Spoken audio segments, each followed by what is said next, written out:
మా లేటెస్ట్ వీడియోల కోసం అందరూ బెల్ ఐకాన్ యాక్టివేట్ చేసుకోండి. సబ్స్క్రైబ్ చేసుకుని బెల్ ఐకాన్ యాక్టివేట్ చేసుకోండి.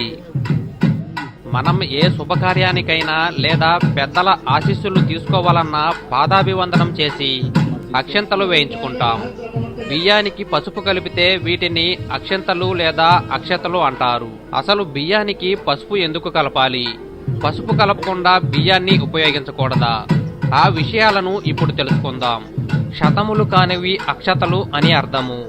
భగ్నము కాని బియ్యమును అక్షతలు అంటారు. నిండు గింజలైన అక్షతల వలె మీ జీవితము కూడా భగ్నము కాకుండా ఉండాలని, నిండు నూరేళ్లు జీవించాలని చెప్పటానికి సంకేతంగా అక్షతలను ఉపయోగిస్తారు.